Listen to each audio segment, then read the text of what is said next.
Et donc bonjour à tous et bonjour aux invités. Donc voilà le thème de cette table ronde, le plan habité d'une intuition à un outil. L'idée c'était de faire un lien entre le travail de l'observatoire et puis les projets en cours et la question de la formation des futurs architectes et de essayer de vérifier comment l'attention prêtée aux usages trouve des méthodes. Comment nous, dans le cadre de l'Observatoire, nous avons essayé de nous emparer de cette question d'observer les usages dans l'habitat. Et donc, nous avons invité Patrick Dejean de l'agence Dejean Marin, dont on a souvent présenté des projets dans nos formations, qui interviennent aussi dans plein de tables rondes organisées par Docomomo, etc., sur les questions justement du bâti 20e et la réhabilitation des logements. Denis Elliott, architecte de l'agence Elliott Lehmann aussi. Un autre, on montrera deux fiches déjà, dont une a été montrée ce matin, donc des projets qui sont déjà apparus dans le travail de l'Observatoire. Et c'était important pour nous d'inviter aussi un enseignant-chercheur de l'école de la Villette, donc Juliette Pommier, qui travaille justement dans le cadre des ateliers de projet sur cette question des usages et des relevés habités. Alors, on en a parlé ce matin dans les fiches de l'Observatoire. Il y a eu ce travail depuis 20 ans d'arriver à définir ensemble des critères. Un des critères était celui de l'habitabilité. Donc, dans une première phase des travaux de l'Observatoire, entre 2005 et 2010, c'était des observations faites à partir des plans, etc. Et puis, en 2010, il y a eu un travail avec,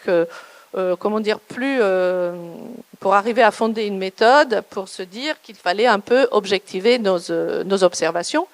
Solène en a parlé ce matin, c'était un moment important dans l'évolution de ces fiches de retour d'expérience. Donc là, je vous montre, on a un peu regardé nos fiches, évidemment. Comme les situations ne sont pas toujours les mêmes, parfois on n'y arrive pas à faire nos plans habités, parfois oui. Là, c'est le cas de la réhabilitation des tours EDF à Ivry, qui est un projet intéressant parce qu'en fait, l'organisation de logement a pas mal évolué. C'est devenu une copropriété et c'était quand même moins innovant le type d'organisation à la suite de la transformation parce que c'était des logements très grands, mais les habitants étaient quand même contents dans l'organisation et donc c'est pas le plan seulement, c'est l'idée de rencontrer les habitants, avoir des entretiens, en retenir des éléments qui nous semblent significatifs et du coup pouvoir montrer un peu comment on a pu observer des spécificités, des qualités importantes dans un projet et sa réhabilitation. Donc, comme je vous disais, en 2010, il y a eu un partenariat avec le CRH et le laboratoire La Vue, qui était justement l'idée de croiser nos regards avec celui de sociologues qui puissent nous aider sur comment vraiment observer des logements.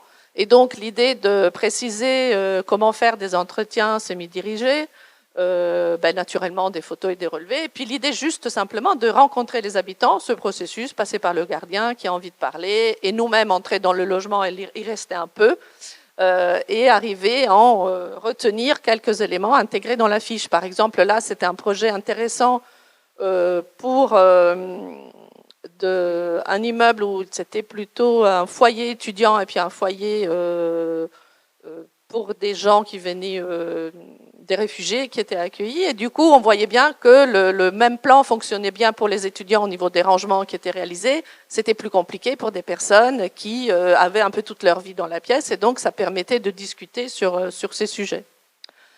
Il y a eu une reconduction en 2017 de ce travail de partenariat avec le CRH, donc le Centre de recherche sur l'habitat, pour d'une part faire un bilan par rapport à nos critères, voir si ça fonctionnait ou pas, et comment des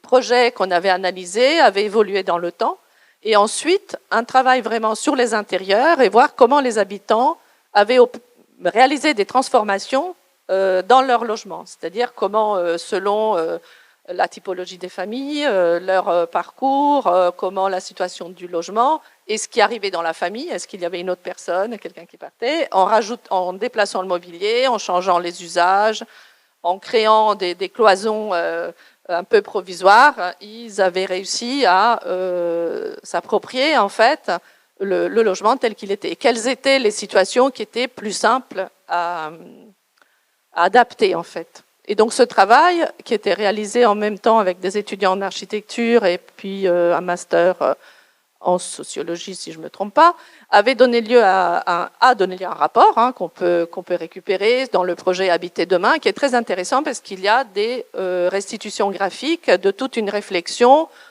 Par exemple, il y a le mobilier qui est dessiné dans un plan de projet, qui est assez standard. Et puis, le mobilier et les objets que les gens utilisent dans leur appartement, et qu'est-ce que ça fait? Donc, voilà, si on le mettait tout dans une pièce, etc.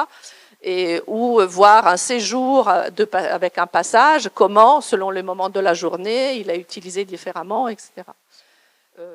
Ce sont là des éléments qui nous servent après pour les formations qu'on mène avec pour des bailleurs ou dans le cadre de nos formations pour les services instructeurs, ce sont tous des éléments qu'on réutilise. Les CAE sont aussi engagés, par exemple, dans des ateliers pour les habitants qui participent à des jurys par rapport à des concours et donc arrivent à voir quelles sont les choses intéressantes à vérifier dans des plans pour que le logement puisse durer dans le temps et être adapté à des besoins qui évoluent. Alors, juste avant de vous laisser la parole, je me suis posé la question, en fait, pour avoir moi-même réalisé de ces entretiens, qu'est-ce qu'on va voir, en fait, quand on va voir les gens dans leur intérieur? Quel est le regard qui a été porté dans le temps, au 19e et au 20e siècle, du moment où on a commencé à construire des logements en nombre, on va dire, quelle est notre posture? Et donc, comme il y a des images qui me sont restées un peu dans l'esprit, voilà, on hérite de plein de regards qui ne sont pas forcément la posture qu'on va avoir nous aujourd'hui. C'est-à-dire, il y a eu, à partir du milieu du 19e, tout le travail lié au mouvement hygiéniste et à la résorption de l'habitat insalubre et aux réflexions sur un habitat qui allait être financé par les politiques publiques, où il y avait un minimum à respecter dans les dimensions des pièces, la question de l'aération, etc. Et donc, un regard un peu accusateur, en même temps des conditions dans lesquelles les gens habitaient, mais parfois aussi un peu non seulement de la dégradation du logement qu'on leur donnait, mais aussi de comment les gens étaient dedans, quoi. Donc, un regard un peu qui dénonçait une situation, mais qui pouvait être aussi un peu invasif, en fait, par rapport à des situations. Et puis, il y a tout un autre travail qui est très intéressant. Ce sont toutes les enquêtes faites après la Seconde Guerre mondiale, dont il reste une documentation importante dans la médiathèque Terra, qui est celle du ministère de la Reconstruction, et qui était vouée justement à repérer des situations de fragilité et à promouvoir là aussi des politiques publiques de nouveaux logements, plus que de réhabilitation en fait. Et là, ce sont les deux exemples à Montreuil de situations d'habitat insalubre ou à Rouen, qui sont des grandes enquêtes qui ont permis de porter des politiques publiques. À partir plutôt de 68, il y a aussi quelque chose qui se croise, qui est celui, un regard qui croisait celui de la sociologie et des architectes, souvent à l'intérieur des écoles d'architecture aussi, et donc un peu une évolution dans la manière d'affronter les questions de comment les gens occupent l'espace de l'habitat. Il faut rappeler aussi qu'en parallèle, il y avait eu tout le travail des ethnologues, qui était celui sur l'habitat rural, qui était une approche différente, plutôt de connaissance, et donc avec plus de recul probablement dans la manière d'affronter les choses. Et puis, naturellement, avec les premières réalisations des années 50-60, c'est le regard un peu de promotion. Donc, on va chez les gens à l'intérieur dès qu'ils emménagent pour montrer qu'est-ce que c'est bien. Alors, effectivement, c'est des vrais logements. Là, c'est des logements à Vitry. Mais c'est un peu tout de suite après, et il y a cet objectif de valoriser à quoi est servi l'argent de ces politiques publiques. Donc ça, c'était juste pour dire, pour questionner en fait les intervenants, quel est le regard qu'on peut porter aujourd'hui sur les lieux de l'habitat, où est-ce qu'on se situe, et on a compris que c'est important aussi au moment du projet de porter ce regard-là, et donc comment chacun s'en empare. comment il peut être convoqué aussi au moment de la formation des futurs architectes. On a eu l'idée de parler du plan habité parce qu'il y a eu cette table ronde organisée par le CAIE de Paris sur les HBM et qui était dans laquelle est intervenu Xavier Brunkel, qui a présenté tout un travail intéressant sur des visites, des plans habités, des schémas qui ont été portés. Dans une opération, il fallait réorganiser l'intérieur de certains logements avec un public de personnes âgées qui avaient un peu du mal à voir une transformation trop radicale de leur habitat, qui avaient fait des travaux à l'intérieur, et donc c'était pas simple non plus. Il fallait comprendre à quoi servaient ces transformations, quel était l'objectif et les prendre en compte dans le cadre du projet. Donc, je vous invite à regarder cette vidéo parce qu'il y a déjà un regard plus large sur la question des HBM et puis les explications par rapport à ces projets qui, du coup, nous a donné l'idée. Mais nous aussi, dans les fiches de l'Observatoire, on utilise cet outil pour parler, pour faire parler aussi les habitants. Et donc, pourquoi pas le présenter dans la table ronde. Eh bien voilà, je vous passe la parole. Merci, bonjour. Et ce qui me semble important par rapport à la vidéo que vous venez de citer, c'est que le maître d'ouvrage était présent et que Marie-Jeanne Dumont, historienne de l'architecture, était présente. Et cela rejoignait bien une question historique liée au logement, à la construction du logement, celle des HBM, celle de la contrainte du maître d'ouvrage, de ses possibles, et celle de l'architecte Xavier Brunkel qui confondait en fait toutes ces données-là, qui croisait toutes ces données-là. Alors, notre travail sur le logement collectif, principalement en milieu existant, naturellement réfère à l'usage de manière permanente. C'est une des composantes essentielles qui renvoie à cette magnifique prise en compte de l'habitant, qui est totalement déterminante dans l'objet de notre travail. Je cite ce film puisque il rencontre par des plans séquences, en dehors du fait que c'est un film extrêmement puissant d'un point de vue architectural, il rend compte de la qualité du quotidien dans des espaces tout à fait ordinaires, qui est celui-là d'un logement collectif des années 70. Si l'on s'en tient à la simple analyse des typologies de logements dont on va hériter en tant que projet, ici on voit la rue Armand Carrel, un bâtiment Honegger dans le 19e arrondissement, bâtiment extrêmement intéressant à plein de points de vue. Si on s'en tient juste à cette analyse du rapport jour-nuit, des surfaces des pièces, etc., de l'orientation, on va avoir un regard scientifique sur l'espace qui va nous nourrir, qui va nous instruire sur la manière dont on va pouvoir orienter les choix d'intervention. Ici, il s'agissait principalement d'intervenir pour régler des problématiques thermiques en milieu occupé. Si on s'en tient à cette simple observation, alors il va nous manquer une bonne part du vécu de ces immeubles-là, qui font qu'on risque d'intervenir sans tout à fait comprendre l'usage qu'il est fait de toutes ces qualités. Donc on fait ces catalogues de typologie naturellement, même dans le cadre d'une simple réhabilitation thermique, entre guillemets pour le simple. Ici, on passe, dans tous les cas, par l'analyse du logement, on passe par l'analyse de la compréhension des types, de leur orientation, de leur utilisation, de leur composition, de leur inscription dans l'histoire, etc. Mais ce n'est pas suffisant. Lorsqu'on a travaillé sur la cité de l'Abreuvoir, et on travaille encore sur le sujet pour quelques années, donc c'est un ensemble des 1000 aïeux de 900 logements à peu près, on était naturellement sous l'emprise de tout un apport culturel plutôt négatif sur le sujet. On a voulu se rapprocher de manière très forte. Donc c'est un ensemble construit par Émile Aïeux en 1957 qui lui-même a donné lieu à un film très propagandiste tel que vous le citiez en 1957 qui s'appelle La Cité du Soleil, qui est extrêmement intéressant, qui est une vraie mine d'or en termes d'information sur justement l'usage de la propagande après-guerre pour ce type de logement, de bâtiment, mais qui aussi informe de la qualité du vécu dans ces bâtiments.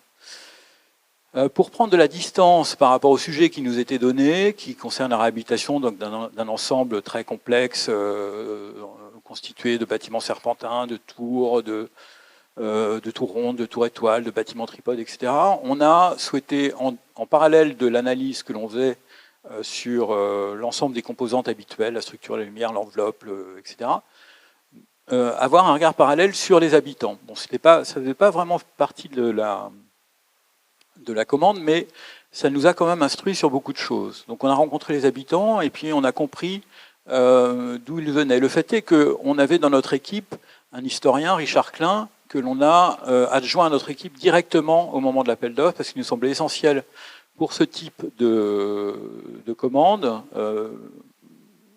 bien que, enfin, effectivement, labellisé patrimoine 20e, il n'empêche que même sans cette labellisation, on aurait fait appel à lui, tellement la donnée était complexe. On a pu comprendre l'évolution notamment du vécu de l'ensemble de ces bâtiments. Mais se rapprocher des habitants, les interviewer, leur demander, comprendre la manière dont ils vivaient, nous était assez fondamental pour ensuite pouvoir répondre à la commande avec sens. Donc c'est passé également par ces relevés habités. Habiter une tour ronde, c'est pas si simple. Les meubles sont rarement ronds ou en forme de morceaux de camembert, vous voyez, ils sont la plupart du temps orthogonaux.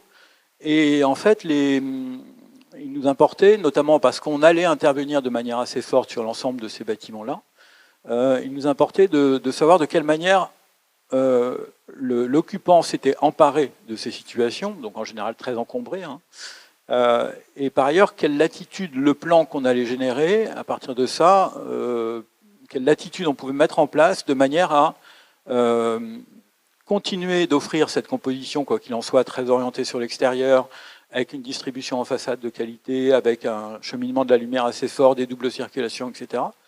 Mais, si possible, et on le voit dans les deux chambres, plus largement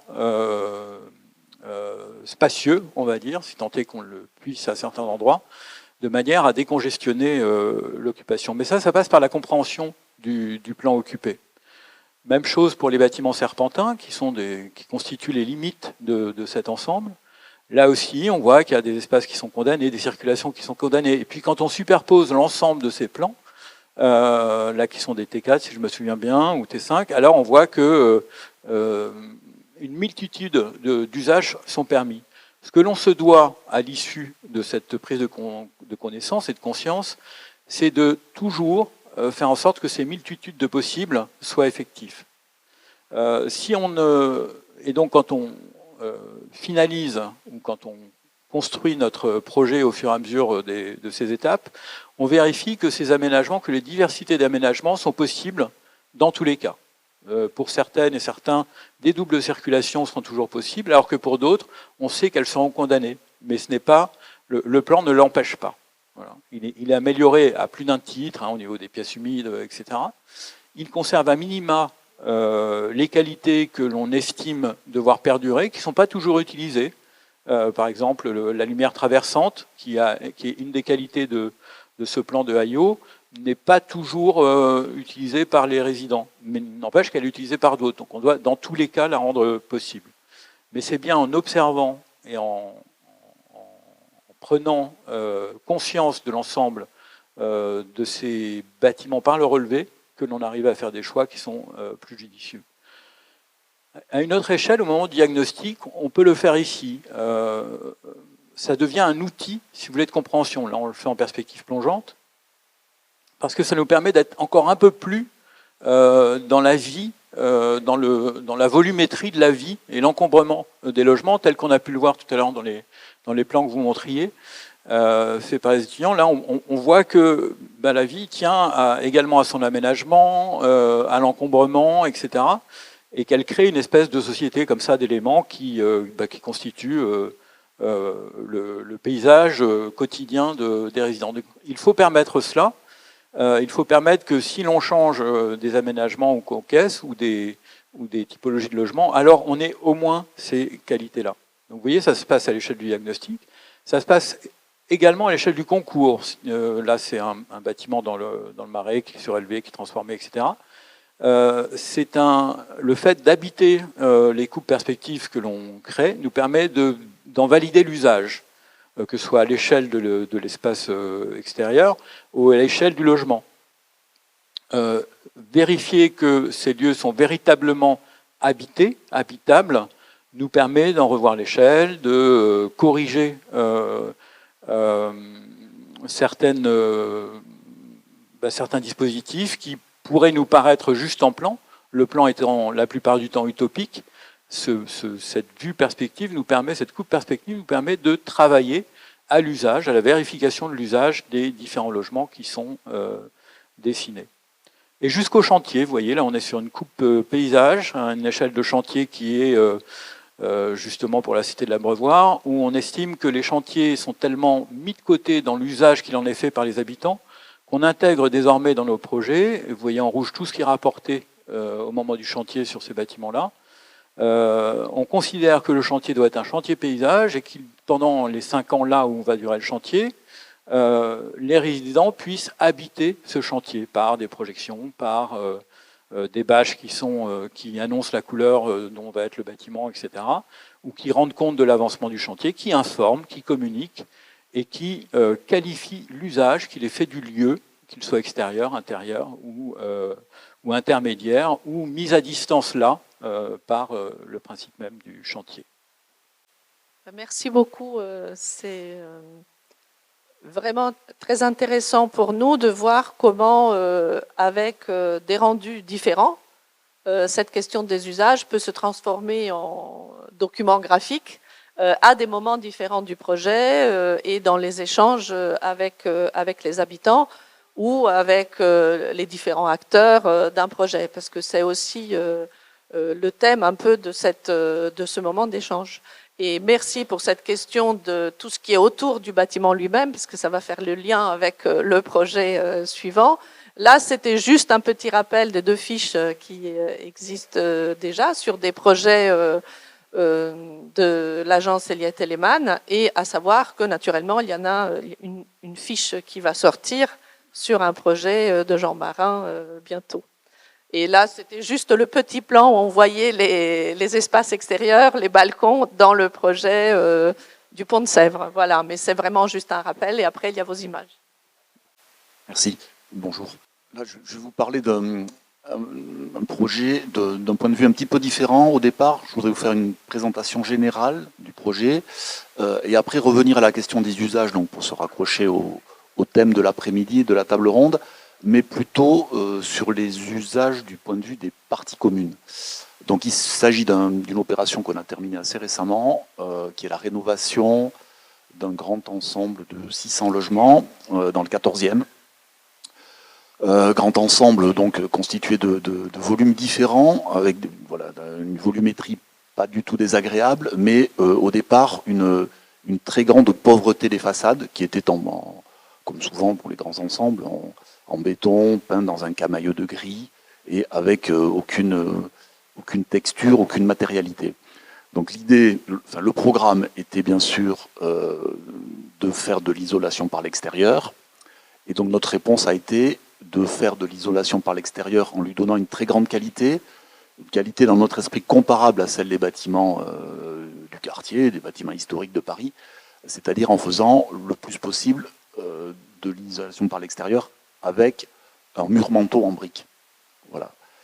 C'est ce qu'on voit ici. Donc voilà le bâtiment ancien et les prototypes de briques avant qu'on ne commence, avec la recherche de 2 coloris principales, briques rouges, briques ocre, avec un tas de mélanges, toute une mise au point sur la brique, les joints, l'appareillage. Voilà. Un petit avant-après. Donc là, donc voilà le thème général, vous l'avez compris. Le thème plus particulier qui se raccroche plus au thème du jour, c'est lié donc aux parties communes, à l'usage, et en particulier aux locaux poubelles. Alors, dans le programme, il y avait l'idée donc posée par le maître d'ouvrage que les locaux poubelles qui sont au départ à l'intérieur de la cité, souvent liés à des vides d'ordures, doivent être, pour des questions de gestion, regroupés et mis à l'extérieur, en limite de la voie publique, pour que les bacs et les gros bacs puissent être facilement sortis. Voilà. Donc on part de là, on part de cette contrainte, de cet usage, pour en faire un objet et un enjeu architectural. C'est-à-dire qu'on fait de ces petits édicules qui font quelques mètres carrés, on en fait des édicules d'entrée plus que des édicules poubelles, avec une qualité qui est je dirais, quelque part exagérée, en y apportant beaucoup de soins. Et on en fait donc vraiment des édicules qui signalent la cité sur l'espace public, qui lui redonnent une position un peu claire par rapport à l'alignement de la rue, et qui, voilà, c'est quelque chose qui est à la fois dans l'usage comme local poubelle, et étant sur le passage des habitants simplement comme édicule d'entrée. Voilà, donc on en fait des édicules en briques ajourées, en utilisant la même brique qu'on utilise ailleurs pour la façade des bâtiments. C'est des édicules qui ne sont pas en charpente, mais qui sont en béton, qui sont couverts par une grande dalle en béton qui déborde, et c'est ce qui forme l'entrée du bâtiment, et on met au-dessus une épaisseur de terre significative, en se disant que ça va pousser, et que ça devient en même temps une sorte de jardinet vu d'en haut. Voilà. On donne beaucoup d'importance à ces petites choses. C'est un peu le même principe pour un préau qu'on a créé à l'intérieur de l'îlot pour une crèche qui est là. Voilà, le petit préau que vous voyez est rajouté avec le même principe, beaucoup de soins, une structure lourde, c'est une structure en béton, et une toiture qui est plantée, qui est en fait un jardin. Un autre point d'intervention, là qui est plus habituel, c'est le retravail, le retraitement du porche d'entrée. Donc là, on comprend un petit peu mieux le travail sur les édicules d'entrée, en particulier quand on le voit depuis l'intérieur en cours de finition, avant qu'ils soient entièrement carrelés. Voilà, ce sont des édicules qui sont... On voit pas ce qui se passe à l'intérieur depuis l'extérieur. À l'intérieur, par contre, c'est éclairé et ventilé naturellement, c'est haut sous plafond, et c'est un peu isolé de la surchauffe solaire par le jardin et l'épaisseur de terre qui est au-dessus. Voilà. Et on essaie de lui donner un côté à la fois construit, matériel et un petit peu abstrait. Voilà, comme vous pouvez le voir. Voilà. Donc le message, c'est que en dehors des préoccupations écologiques ou sociales qui vont avec ce genre de projet, pour nous, ça reste d'abord un projet d'architecture et on essaie de détourner les petits moyens qui nous sont donnés pour en faire un changement, une amélioration de l'architecture du bâtiment. Voilà. Merci beaucoup pour la présentation de ce projet qui est, je pense, vraiment intéressant pour montrer toutes les différentes situations. Je regardais un peu les sites des agences. C'est vrai que c'est pas du tout pareil d'intervenir sur un projet HPM, sur une barre, sur une situation comme ça où les espaces extérieurs sont importants aussi pour la relation à la ville, l'entrée. On voit, comme vous disiez, en fait, c'est devenu l'entrée avec une partie couverte, etc. Et donc qu'à chaque fois, au moment du diagnostic, donc on parle toujours dans les séminaires de l'Observatoire, il y a ce travail important qui concerne en même temps les questions constructives de confort, mais aussi ce qui fonctionne et ce qui ne fonctionne pas, à tous les niveaux, les parties privatives, les parties communes, le contexte à l'espace public, la relation à l'espace public, etc. Donc je passe la parole à Juliette Pommier pour voir comme toutes ces questions inspirent quand vous inventez des ateliers de projet. Alors on en avait discuté ensemble par téléphone et le thème, vous l'avez souligné, du relevé habité, de dessiner non seulement les meubles mais aussi les objets que les gens ont à l'intérieur des maisons pour essayer de comprendre la manière d'habiter. C'est quelque chose qui a été utilisé, sur lequel il y a des recherches pluridisciplinaires, mais que vous-même utilisez aussi dans le cadre d'un atelier ici à l'école de la Villette. Donc effectivement, je vais vous parler de la façon dont on utilise le relevé habité dans le cadre de l'enseignement de projet. Alors l'exemple que je prends, c'est un enseignement de licence 3 dont le thème porte sur le logement collectif en milieu urbain. On se doutait bien que ça parlerait de logement. Et donc, pour inaugurer le semestre, on fait faire aux étudiants une sorte d'exercice préalable, qui est une petite enquête sur un logement et sur la façon dont il est habité. Et on l'utilise après dans le processus de projet. Donc les objectifs généraux du semestre, c'est évidemment concevoir des logements collectifs en situation urbaine, et plus spécifiquement pour le sujet qui nous occupe, c'est comprendre et intégrer au projet la demande sociale. Et donc on se sert du dossier habitant pour formuler cette fameuse demande sociale. Comment on peut l'approfondir et comment on peut l'interpréter dans la conception du logement. Alors pour ce petit travail préalable, les étapes demandées aux étudiants sont les suivantes. Donc d'abord une enquête, on retrouve les relevés habités et les entretiens avec les habitants, les mêmes que pour l'observatoire. Ensuite, une analyse des espaces et des usages avec des critères d'analyse qu'on leur a posés très précisément. Je vous montrerai ce que ça donne. Ça porte notamment sur les usages au travers d'une journée type, le confort thermique, le confort acoustique ressenti par les habitants. Et puis on retrouve cette notion de diagnostic. Mais cette fois-ci, on demande aux étudiants non pas de faire un diagnostic en tant qu'architecte, mais de se faire vraiment les porte-paroles du diagnostic des habitants. Donc c'est vraiment une évaluation par le vécu et une compréhension des désirs des habitants. Qu'est-ce qu'ils souhaiteraient modifier, qu'est-ce qui leur manque. Et c'est ces manques qui vont motiver finalement la programmation sur lesquelles les étudiants vont travailler ensuite. Donc, à la suite de cette étape d'analyse, le dossier habitant est produit, présenté en collectif au sein du groupe, puis chacun des étudiants concepteurs va s'emparer d'un des dossiers habitants pour y répondre cette fois-ci en tant qu'architecte et non plus en tant qu'enquêteur. Donc la troisième étape, c'est le projet. Et la quatrième étape, c'est une sorte de séance de participation fictive où les étudiants qui ont fait les enquêtes jouent le rôle des habitants et les étudiants concepteurs jouent le rôle des architectes. Et évidemment, cinquième étape, finalisation du projet. Alors, voilà quelques exemples des éléments qui constituent ce dossier. Évidemment, on va retrouver des éléments de relevé habité tels qu'on les a vus précédemment. Donc le plan mis en perspective qui permet à la fois de voir comment les sols sont habités par les meubles, mais aussi comment les murs sont habités, à la fois par les meubles, par les décorations, et quelque part aussi par les baies, donc toutes les relations dedans-dehors, les relations entre les pièces, voilà, donc d'aller plus loin que le simple relevé habité. Un autre exemple de relevé habité, les étudiants évidemment étaient incités à explorer les modes de représentation.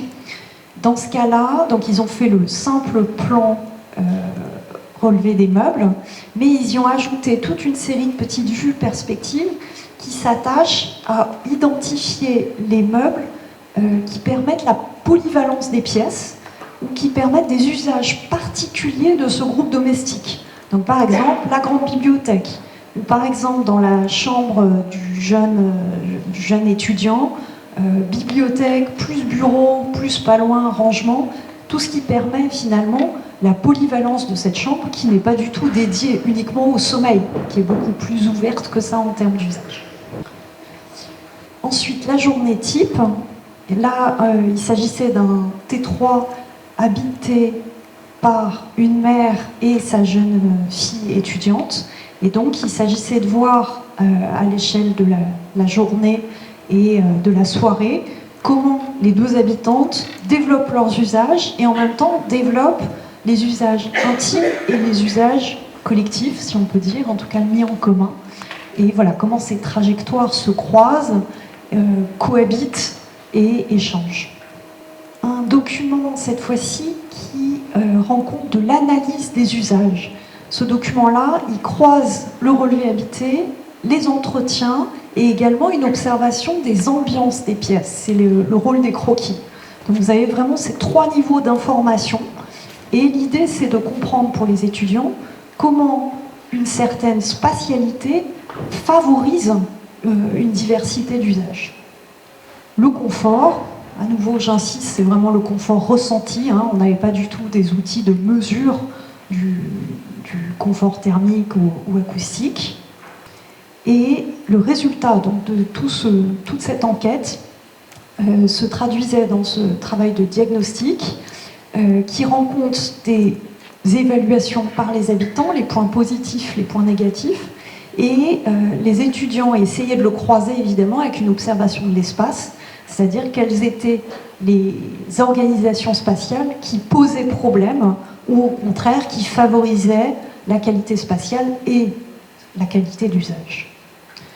En bas, vous avez une toute petite phrase, je ne suis pas sûre qu'elle soit très lisible, qui correspondait aux aspirations des habitantes. Là, en l'occurrence, donc c'était le T3 pour la mère et sa fille. Là, en l'occurrence, évidemment, le rêve est un peu loin du logement réellement habité. On est dans la villa à la campagne. Mais ces aspirations permettaient quand même aux étudiants architectes de s'emparer d'un désir de rapport à l'extérieur, d'un désir d'orientation solaire, de se projeter quand même dans des possibles. Un deuxième exemple de diagnostic, cette fois-ci c'était le relevé habité d'une colocation de 3 étudiants, et les habitants comme les étudiants ont travaillé sur cette notion de transition entre tout ce qui est de l'ordre de l'intime, du personnel, et tout ce qui est de l'ordre du commun, en identifiant à la fois les qualités et les problèmes que ça pouvait poser, donc avec une séparation très forte, et en insistant sur un point qui a été vraiment support de projet après, c'est cette zone de transition grâce aux espaces servants, qui est évidemment pas une chose spécialement originale, hein, mais qui trouvait vraiment une expression de grande valeur dans le cas d'une colocation, où il faut vraiment réussir à ménager l'individuel très protégé et en même temps le collectif de qualité. Il y avait 2 autres éléments qui étaient intéressants dans ce diagnostic, c'est qu'il y avait un fort accent dans l'évaluation par les habitants sur les relations entre pièces, et notamment un dispositif qui peut paraître complètement anodin, le passe-plat entre la cuisine et le séjour salle à manger, qui s'est avéré un dispositif absolument décisif pour associer l'usage cuisine et l'usage convivialité dans le séjour. Voilà, donc relation entre les pièces et dispositif spatial. Et il y avait un dernier accent sur les relations dedans-dehors, avec un petit balcon qui posait des difficultés d'habitabilité de par son dimensionnement, mais qui était très intéressant dans sa relation extrêmement ouverte à l'intérieur. Et donc là, à nouveau, on avait les aspirations des habitants. Évidemment, un élément qu'on retrouve toujours, hein, c'est plus de surface, toujours plus grand. Mais il y avait un fort accent là sur les relations entre les pièces. Donc c'était aussi pour ça que je vous ai mis ce diagnostic-là. Et enfin, un dernier élément sur le diagnostic où on se concentre cette fois sur l'amélioration et les aspirations. Cette diapo-là m'avait semblé très intéressante dans le travail des étudiants parce que ça donnait vraiment la parole aux habitants. Donc on avait vraiment des citations issues de l'entretien avec, par exemple, l'un des membres de la famille, un des enfants, qui disait « J'en ai marre qu'on passe par ma chambre » ou un autre « J'aurais préféré une chambre moins humide et plus éclairée ». Ce type de remarques, d'une part, ça montrait aux étudiants à quel point les habitants sont compétents pour évaluer leur logement, et pas simplement d'un point de vue de goût, mais vraiment d'un point de vue de compétences carrément thermiques. Et à quel point aussi les règles de conception du logement qu'on essaye de leur enseigner, notamment la distribution, d'éviter des pièces commandées, et bien évidemment que dans l'évaluation par l'usage, ça a du sens. Ça correspond à une vraie nécessité de la part des habitants. La séance de co-conception, donc celle-là je vous la montre en particulier pour les outils que les étudiants avaient mis au point pour organiser cette collaboration. Donc il y avait évidemment des plans sur lesquels on pouvait redessiner au cours de la discussion, mais il y avait surtout des maquettes manipulables avec des cloisons qui étaient, ça paraît simple, hein, mais pas collées, pour pouvoir être légèrement déplacés par les habitants, et certains objets aussi qui pouvaient être manipulés, avec souvent dans ces séances de co-conception, on a un accent sur mais où vont jouer mes enfants, mais où on va ranger la poussette quand on rentre à la maison, voilà, ce genre de détails. Évidemment, l'intérêt de ces séances de jeux de rôle, c'était de réussir à se mettre dans la peau des habitants, ce qui était un exercice pas si simple que ça pour les étudiants de 3e année. Ils sont déjà évidemment bien formés à l'architecture, bien acculturés aux compétences architecturales, et il s'agissait pour eux d'oublier, de mettre de côté ces compétences pour essayer d'incarner au mieux et donc de comprendre au mieux les compétences des habitants et donc répondre à la fois à leurs besoins et à la fois à leurs aspirations. Il y avait aussi dans ces séances de co-conception comprendre ce que c'est qu'organiser un dialogue constructif où on n'est pas simplement dans recevoir par exemple la critique des enseignants, mais discuter pour améliorer ensemble avec chacun son point de vue. Donc c'était vraiment des négociations très constructives. Alors voilà ce que ça pouvait donner. Donc des logements très spécifiques. Donc là c'est une étudiante qui avait travaillé sur une colocation de 4 étudiants. Et il s'agissait donc d'un T5 idéal, avec beaucoup de guillemets, le idéal, pour une colocation. Donc le programme spécifique, c'était 4 chambres, 2 salles de bain et un grand séjour salle à manger cuisine. Les spécificités de la demande du groupe domestique interviewé, c'était d'insister sur l'individualisation des chambres partageant 2 à 2 les salles de bain et sur la flexibilité du séjour qui devait être adaptable à des situations d'usage extrêmement différentes. Le plus grand pour les fêtes, par exemple, et la division la plus forte dans un cas où il fallait faire cohabiter des usages très différents, travail dans une salle, loisirs dans une autre, cuisine dans une autre, voilà. Et donc l'étudiante s'est beaucoup penchée sur la question de cette flexibilité au travers tout simplement des cloisons coulissantes qui permettent à la fois cette grande fluidité en position ouverte et une protection en position fermée. Elle s'est aussi positionnée pour le duplex qui permettait d'accentuer à nouveau la séparation entre tout ce qui est de l'ordre du collectif et tout ce qui est de l'ordre de l'individuel. Donc voilà, comment ménager au mieux la cohabitation. Et dernier exemple, donc d'un logement spécifique cette fois-ci pour un étudiant vivant avec sa mère, mais une mère souvent en déplacement pour son travail. Et donc, là, à nouveau, se posait une question de flexibilité avec un grand séjour traversant qui devait pouvoir se transformer en chambre occasionnellement.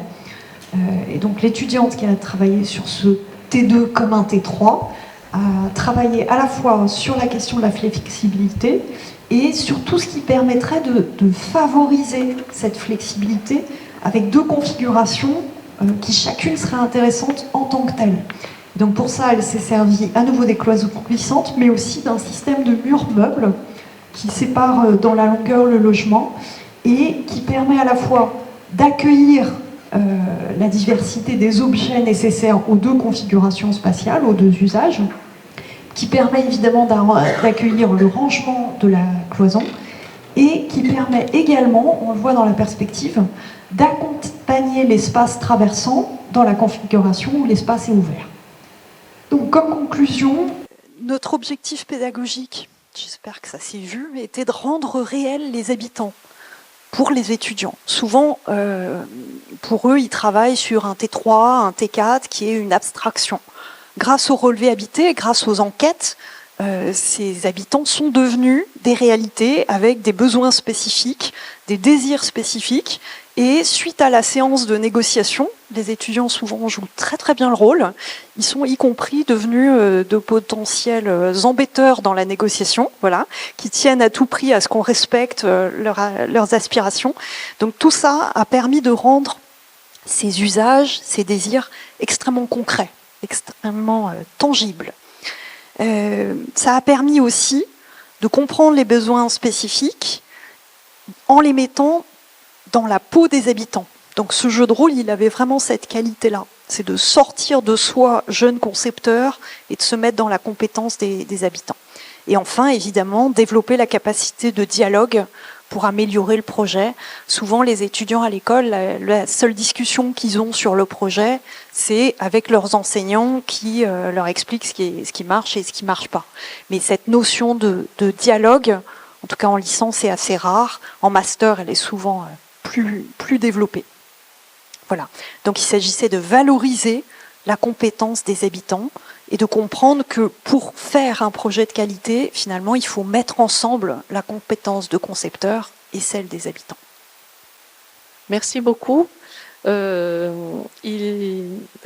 de parler de ces questions des usages, c'est aussi parce que, on l'a évoqué ce matin, depuis quelques années, l'Observatoire de la qualité du logement regarde plutôt des opérations de réhabilitation. Alors, s'il faut s'intéresser aux habitants en général, quand on fait de l'habitat, c'est d'autant plus important dans le cas de réhabilitation, qui sont toujours des moments compliqués pour les habitants, qu'il s'agisse d'opérations où c'est plutôt un travail sur l'extérieur, mais il y a l'impact du chantier, les remplacements de la fenêtre, les installations techniques, etc., ou qu'il s'agisse de quelque chose où on demande carrément aux personnes de bouger de leur logement pendant un moment donné. Et si on n'arrive pas non plus à emporter tous ceux qui sont impliqués à travers ces moments d'échange, c'est sûr que même ce que peut apporter de positif le logement, le chantier, il est perçu de manière un peu difficile. Donc ça, c'est un moment important. Moi, j'ai plein de questions, mais il nous reste encore un quart d'heure. Donc, s'il y en a dans la salle, je vais bien en prendre. Sinon, il y en a plein. Donc, autant laisser la parole à la salle pour que nos intervenants puissent répondre. Oui, alors moi je suis Juliette Delévac et je travaille à la mairie de Vitry. Voilà. J'étais très intéressée, on avait repéré votre réhabilitation, Monsieur Eliette, et on avait trouvé que c'était très chouette. On l'a vu en vrai et on s'est dit que ce serait bien que vous veniez travailler à Vitry. Et ça, c'était une petite remarque personnelle. Vous m'entendez pas ? Si, c'est mieux. Voilà. Et sinon, j'avais une question pour Juliette Pommier. J'ai trouvé votre travail vraiment très intéressant et j'aurais aimé voir si c'était possible de le faire aussi sur l'espace situé entre l'espace public et la porte du logement. Tous les espaces communs, de faire ce même travail, mais sur ces espaces-là. Voilà, de la rue au logement. Alors, c'est évidemment possible et très intéressant. En l'occurrence, pour les étudiants de licence 3, pour l'instant, je ne le fais pas faire. Je vais peut-être étudier la question pour l'année prochaine. En revanche, je travaille aussi sur cette question en séminaire de master. Et là, on a des étudiants qui travaillent spécifiquement sur les espaces intermédiaires et bien sûr qui font des relevés habités et des enquêtes auprès des habitants dans ces espaces-là spécifiquement. Oui. Alors, j'ai pas amené de support visuel, mais j'en ai des magnifiques là-dessus aussi. Oui. Bonjour, je m'appelle Raphaël Alphon, je suis ingénieur architecte, j'ai étudié dans cette école. Et très intéressant les analyses de la classe de Juliette Pommier. J'avais une question sur la thermique d'été. Comment vous intégrez ces questionnements dans vos analyses et dans vos rendus et est-ce que vous réfléchissez, vous les faites réfléchir sur l'épaisseur du bâti? Donc sur la question du confort d'été, c'est ça? Alors, oui, on y réfléchit beaucoup en projet. C'est vrai que sur la dimension relevé habité, finalement, c'était assez léger. Hein. Vous avez vu, c'était juste un plan du ressenti, mais c'était déjà une bonne base.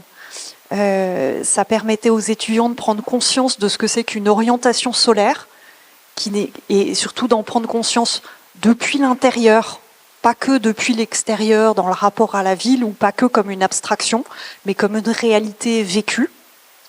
Dans les consignes, j'ai pas trop insisté dessus, mais on avait demandé aux étudiants dans les entretiens d'interroger les habitants sur les dispositifs qu'ils mettaient en place, même des dispositifs bricolés, pour gérer la question de la thermique et évidemment de la surchauffe en été, voilà, comment ils se protégeaient.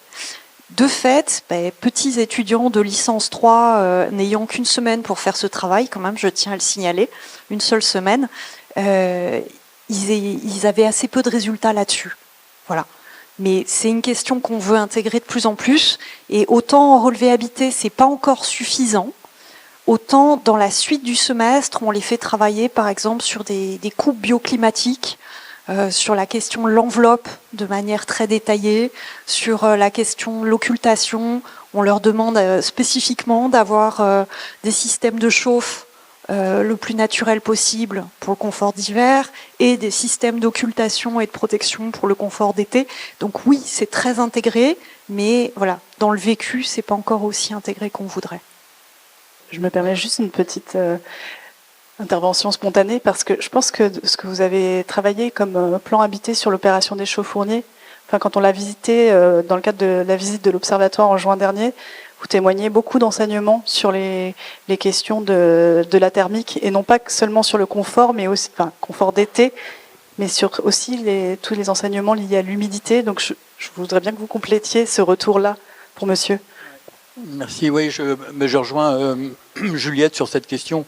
Lorsqu'on relève, que ce soit avec les étudiants ou avec ou au niveau professionnel, ces logements, on a beaucoup d'informations sur la relation à la thermique. Par exemple, vous disiez sur Chaux-Fournier, on remarquait même après la lecture des plans, d'ailleurs c'était sur Port-Doré, encore un autre HBM, on remarquait qu'il y avait des bains d'huile, qu'en fait on avait dessiné des bains d'huile. Parce qu'on relève à peu près 2-3 logements par typologie dans les ensembles. Par exemple, pour vous donner une idée de l'importance du plan habité dans la recherche, c'est 75 logements habités relevés sur la cité de l'Abreuvoir. Il y a 800 logements, 850 logements.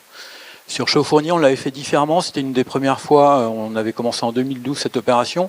C'était une première fois où on faisait cet exercice-là, mais on dessinait les plans avec les habitants, en réunion, avec le maître d'ouvrage. C'était extrêmement engageant. C'était des soirées assez longues, très instructives sur l'usage des différents types. Et effectivement, comme vous le dites, le fait est qu'on apprenait beaucoup, par exemple sur l'usage des persiennes, sur l'usage, sur la prise en compte, ou disons la mise en place de dispositifs liés au confort ou à l'inconfort d'été, sur la distance. Tout à l'heure tu montrais un plan par rapport à la façade froide ou la façade ou les parties plus ou moins, enfin le ressenti froid ou le ressenti, ça spatialement ça se traduit par des aménagements particuliers. C'est assez étonnant.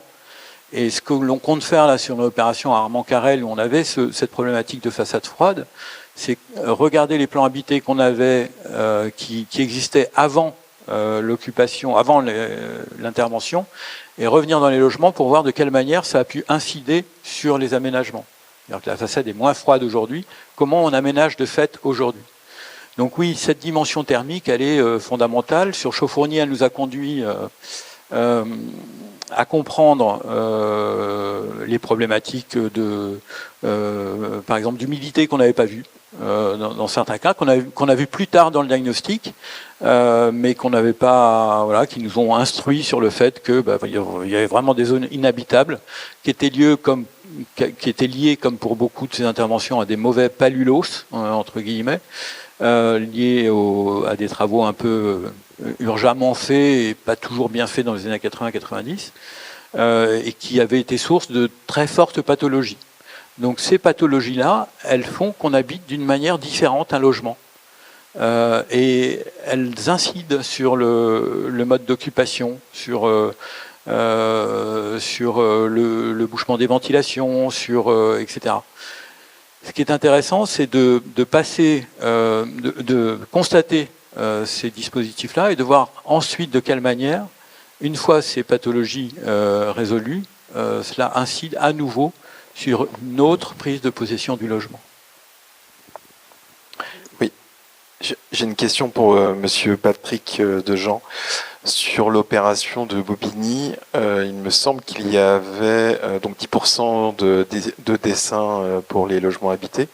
Il y avait des logements occupés, d'autres vacants, avec une organisation de la vacance du bailleur.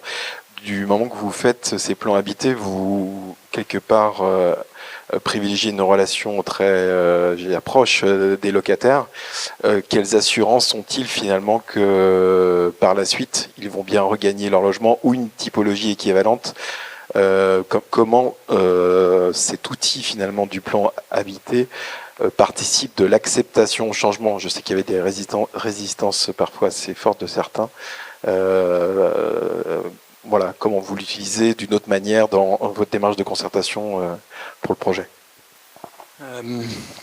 Ouais, c'est une bonne question, elle est délicate parce qu'elle concerne toute une partie de la maîtrise d'ouvrage qui s'occupe de... alors soit qui est de l'ordre de la maîtrise d'œuvre sociale, qui va enquêter auprès des habitants, etc., soit qui s'occupe du relogement. Il s'avère que sur Bobigny, avec Seine-Saint-Denis Habitat, on a une très très bonne relation, très forte entre le maître d'ouvrage, l'équipe de maîtrise d'œuvre et le service du relogement. Donc tout est tellement lié, même dans l'organisation du chantier, dans l'organisation du phasage, etc., qu'on a été obligé de se parler en permanence. Le fait est que ce sont des gens de très très bon esprit, donc les choses se passent très bien. Quant à l'engagement qui peut être pris de relogement de la part du bailleur vers un locataire, ça, je ne peux absolument pas interférer en tant que maître d'œuvre sur le sujet.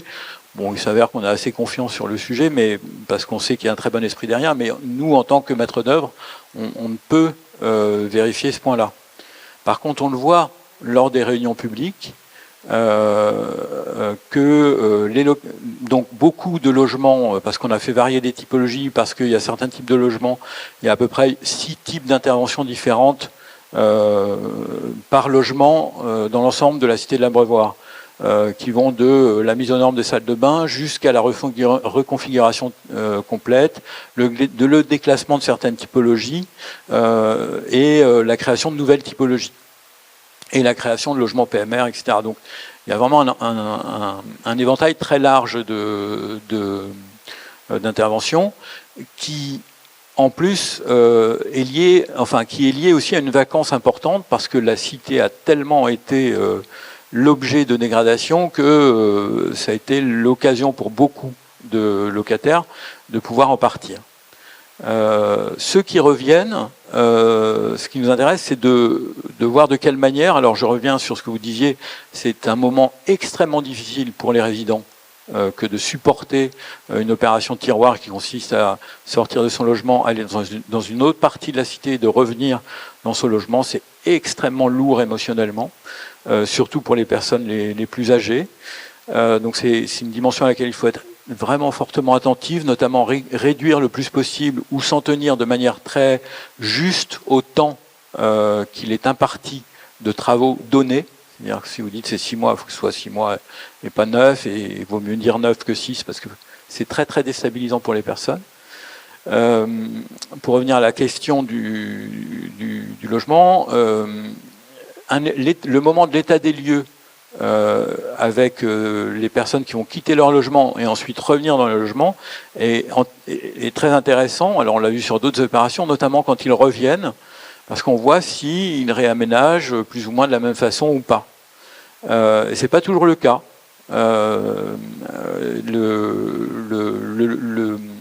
Le projet étant l'objet d'une réflexion sur un ensemble de types identiques, il offre le plus possible des variations. C'est ce qui est intéressant dans le plan habité, il nous enseigne énormément. Mais il nous oblige à une très forte souplesse. Souplesse qu'on doit avoir de toute façon dans le cadre de la composition du logement, parce qu'on est bourré de surprises, notamment en réhabilitation, mais aussi parce que les locataires changent, parce que les modes d'habiter varient, et parce que la famille évolue aussi. Et donc ce plan-là, lorsqu'il est une espèce de superposition de connaissances comme ça sur un même type, nous permet d'offrir une pluralité de vie. Voilà, c'est ce qu'on veut satisfaire. Oui. Oui, bien sûr. Bonjour, Hélène Charapontillo de Seine-Habitat. Moi, j'aurais une question plutôt pour Madame Pommier. Chez nous, en interne, on est toujours en train de discuter pendant très longtemps sur l'organisation des cuisines. Donc, avec vraiment, on est pratiquement sur de la posture, hein, sur la cuisine fermée, la cuisine semi-ouverte ou la cuisine ouverte. Alors autant en maîtrise d'ouvrage direct, on a à peu près réglé cette question dans nos cahiers des charges avec un mode de fonctionnement des cuisines très précis, en premier jour, fermée, semi-ouverte en fonction de la typologie, etc. Moi, ce qui m'inquiète le plus, moi je m'occupe plutôt du patrimoine, hein, donc de la réhabilitation, c'est le patrimoine qu'on achète en VFA. Et pour lequel on n'a pas d'action, sur l'organisation intérieure des logements. Et s'agissant de logements sociaux, les demandeurs de logement, ils choisissent pas vraiment le logement dans lequel ils vont pouvoir habiter, et où on se retrouve avec une organisation séjour-cuisine, avec des cuisines totalement ouvertes, hein, des cuisines laboratoires, parfois en second jour. Et je voulais savoir si vous aviez pu être amené, par exemple, à regarder comment finalement sur ces organisations très particulières de logement, très différentes aussi de ce qu'on a comme logements sociaux, hein, dans notre patrimoine, finalement, des personnes qui n'ont pas choisi ce mode d'habiter ont réussi ou pas à s'approprier cet espace. J'en profite pour revenir au rapport de 2018 de ces travaux, voilà, cette analyse qui avait été faite avec le CRH, parce que justement, il y avait cette idée qu'en analysant comment les gens s'organisaient, il y avait une figure qui est celle de la cuisine qui déborde. C'est-à-dire, on se retrouvait avec un frigo dans le couloir, un frigo dans une chambre, etc. Parce qu'une des situations, c'est aussi que les gens font avec. Et du coup, surtout que beaucoup de personnes sont, pour des raisons de travail, des enfants qui vont à l'école, etc., malgré l'évolution du foyer, en plus ou en moins, ils essayent de rester au même endroit. Et que du coup, la cuisine qui déborde, c'est un des éléments caractéristiques, ou des sortes de cloisons inventées qui créent des espaces parfois sans lumière naturelle, justement pour faire avec des aménagements. Ce type de cuisine sont vraiment un blocage. Et nous, on l'évoquait rapidement, et vous l'avez dit, l'idée n'est pas de dire il n'y a pas de logement idéal pour toutes les familles, chacun son parcours, etc. Mais il y a des dispositifs qui permettent des adaptations et d'autres qui ne les permettent pas et qui s'y opposent. Si vous avez deux portes, vous pouvez en fermer une. Si vous en avez une seule, vous êtes obligé de passer par là, etc. Et donc, c'est vrai que, bon, là, c'est difficile si rapidement de sortir un peu toutes les figures qui posent problème. Celle de l'absence complète de rangement déjà aménagé est une problématique qui revient. Voilà. Mais tous ces travaux sont vraiment utiles pour changer de regard et d'attitude. Et moi, ce qui me vient à l'esprit par rapport à ce que vous disiez dans les exemples, c'est que il y a l'histoire du logement collectif. Hein. Selon les périodes, comme on a vu ce matin, il y a des solutions différentes qui ont été apportées. Les HBM, des plans intelligents, mais faits pour une autre manière d'habiter, avec des pièces plutôt petites, et puis pas du tout les installations que nous avons aujourd'hui. Et puis petit à petit, on voit qu'arrivent des choses dans le salon. Nous, on le voit dans les plans quand on fait les formations. Le canapé, jusqu'aux années 70, il apparaît même pas dans les plans d'architecte. Puis arrive un canapé pour regarder la télé. Puis il n'y a plus de télé aujourd'hui, et chacun a sa télé dans la chambre. Et donc ces analyses montraient que les chambres étaient devenues comme des mini-studios pour des jeunes qui grandissent. Et donc ces évolutions sont assez rapides et d'autant plus important que les logements puissent s'adapter à des évolutions qu'on va pas suivre. On ne va pas démolir et reconstruire pour... Voilà. Vous voulez ajouter quelque chose ? Oui, votre question est vraiment très importante parce qu'elle nous renvoie à notre responsabilité d'architecte, où que l'on se situe dans cette histoire-là de la construction, qu'elle soit prise en charge par des promoteurs ou par du collectif, etc. Lorsqu'on hérite aujourd'hui de ce type de situation, c'est un travail d'architecte que de pouvoir proposer des solutions à ça. Et nos étudiants aujourd'hui vont hériter de cela. Et vous en héritez déjà en tant que maître d'ouvrage. Et c'est une véritable question parce que pour moi, c'est les bâtiments Excel. Hein, c'est ni plus ni moins qu'une réflexion qui est basée sur une comptabilité, qui parle très peu d'espace ou de l'usage, qui est une des composantes essentielles depuis toujours dans la vie. Elle nous renvoie, elle me fait penser également à toutes les problématiques auxquelles on se retrouve confronté aujourd'hui quand on commence à réhabiliter des bâtiments de l'époque postmoderne, des années 80-90, qui ont quelque part très peu de logique constructive, de relation entre l'enveloppe, le plan, enfin toutes les composantes, et pour lesquelles on doit inventer une intelligence. On doit aller chercher quelque part une intelligence. C'est grisant, en fait. Ça nous amène à devoir mettre en place des stratégies de croisement de différentes composantes qu'on n'aurait jamais eu l'idée de mettre en place auparavant. Donc c'est intéressant, mais ça demande un surcroît on va dire, d'intelligence au sens de la réflexion, qui n'a pas été mis en place à ce moment-là par réduction même des moyens donnés à la mise en place du projet initial. Mais c'est une question cruciale. On doit aujourd'hui former des gens pour répondre à cette question-là, parce que c'est ce dont beaucoup vont hériter. Quelques petits compléments sur cette question de la cuisine. D'abord, il se trouve qu'on a dans la salle une spécialiste de la question, Catherine Clarisse. Je le souligne au passage. Je voudrais rebondir sous l'angle des dossiers habitants. Donc, sur le groupe de 24 étudiants, on les a fait travailler en binôme, donc on avait 12 dossiers habitants. Donc on avait vraiment des configurations assez variées. Et sur cette question de la cuisine, on avait tout et son contraire. On avait les familles qui voulaient absolument des cuisines fermées pour la question des odeurs, d'autres qui voulaient des cuisines laboratoires parce qu'ils n'aimaient pas cuisiner et ils y passaient le moins de temps possible, d'autres qui voulaient absolument ouvertes parce qu'il fallait pouvoir surveiller les enfants en même temps, que la convivialité est associée à cuisiner. Voilà. Donc toutes les configurations étaient possibles, ce qui veut dire que les étudiants découvraient à quel point c'est une question culturelle et voire même une question individuelle, ce rapport à la cuisine.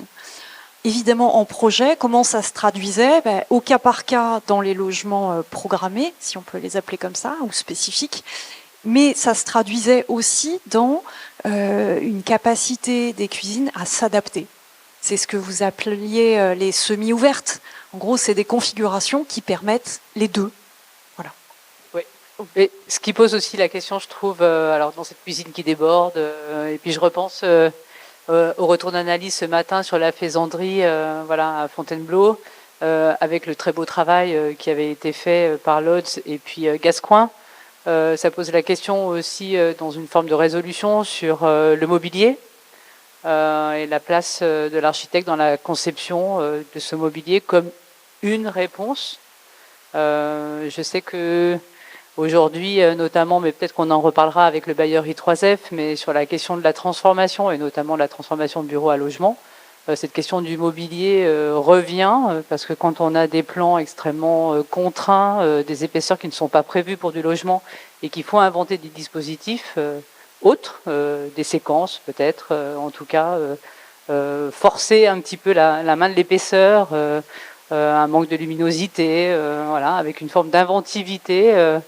On se repose la question dans le cahier des charges aussi de ce marché supplémentaire pour l'architecte du dessin du mobilier. Et voilà, ça réinterroge, en tout cas dans la très belle modularité du plan habité de la faisanderie.